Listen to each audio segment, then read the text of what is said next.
तर मित्रांनो, मुद्द्याचं बोला या यूट्यूब चॅनलमध्ये तुमच्या सर्वांचं हार्दिक स्वागत।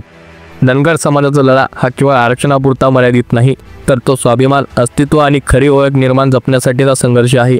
या लढ्यामध्ये गेल्या अनेक वर्षांपासून अनेक नेते पुढे आले, पण समाजाने कोणावर विश्वास ठेवावा हा प्रश्न कायम होता। मात्र अलीकडच्या घटनांनी आणि जालन्यातील ऐतिहासिक मोर्चांनी एक गोष्ट अगदी स्पष्ट झाली आहे। आता समाजाचं खरं नेतृत्व दीपक भाऊ बोराडे यांच्याकडे आहे।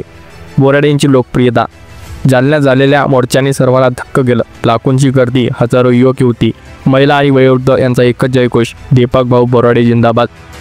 धनगर समाजाला निष्ठावान नेता भेटला। दीपक भाऊ समाजासाठी आंदोलन करतात, हक्की पाकिटासाठी। खरं नेतृत्व म्हणजे दीपक बोराडे, बाकी सगळे सुपारीबाज आहेत। लोकांच्या या भावना काही केवळ सोशल मीडियापुरत्या मर्यादित होत्या। मैदानातील गर्दी, प्रत्येक गावातून आलेलं तरुण आणि महिलांचा सहभाग हे बोराडेवरील विश्वासाचं जिवंत उदाहरण आहे। या उलट लक्ष्मण हाके यांच्या नेतृत्वावर प्रचंड नाराजी दिसते। जिथे खोके तिथे हाके डबल डोलकी माणूस आहे। हाके फक्त राजकीय बोळी वाचतो, समाजासाठी काही करत नाही। पैसा मिळाला की आंदोलन, नाही तर गायब, अशा शेकडो कमेंटमधून लोकांच्या मनातील खतखत दिसते। हा लक्ष्मण हाके काही म्होरक्या नाही समाजाचा किंवा काय नाही, तो डुप्लिकेट म्होरक्या म्हणून समाजात वावरतोय आणि कुणाच्या सुपारी घेऊन काम करतोय। तर मी धनगर समाजाला इथून नम्र आवाहन करतो की त्याच्या आव्हानाला किंवा तो जर कुठं आला गेला तर त्याच्यासोबत। हाके यांच्या प्रत्येक हालचाली समाजाला आता राजकीय स्वार्थ दिसतो, त्यामुळे अनेकांनी त्यांना सुपारीबाज आणि विकलेला नेत्याशी लेबल लावली। लोक आता थेट तुलना करू लागले आहेत। बोराडे समाजासाठी लढतात, हाके स्वतःसाठी।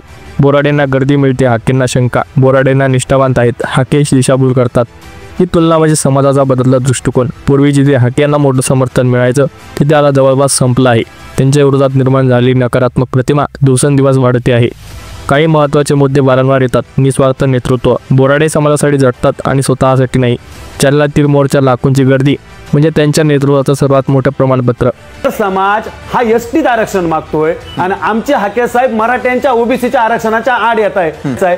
धनगर समाज एसटीत आरक्षण मागत असताना तुम्ही ओबीसीचे नेते कसे? अरे तुम्ही एसटीत जा ना, तुमच्या समाजासाठी मोर्चे काढा ना। तुमच्या समाजाला, धनगर समाजाबरोबर आम्ही आहोत। आम्ही घेऊन दुपारी उठू नका समाजाकडून। अरे आपल्याला लाज वाटत पाहिजे, आपला धनगर समाज आपल्यावर चपला मारतो नाही। आता धनगर समाजाला सांगू शकत नाही की एसटी मध्ये आपण आरक्षण मागतोय। माझी जाहीर त्यांना विनंती आहे आणि धनगर समाजाला सुद्धा विनंती आहे, या अशा सुपारी बहादरांपासून आपण लांब राहिलं पाहिजे। हे असे पळून गेले, अरे डिबेट करा ना, तुमच्यात हिम्मत आहे ना, अभ्यासावर डिबेट करा।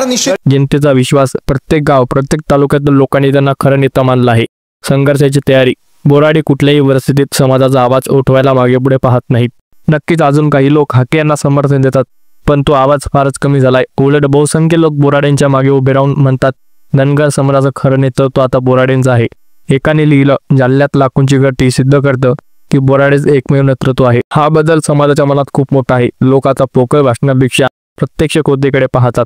एकीकडे लक्ष्मण हाके यांचं नाव सुपारी, पाकिट, डबल डोलकी अशा शब्दांनी जोडलं जातं, तर दुसरीकडे दीपक बोराडे ना खरा योद्धा, निष्ठावान नेता, समाजाचा तारणहार म्हणून गौरविले जातं।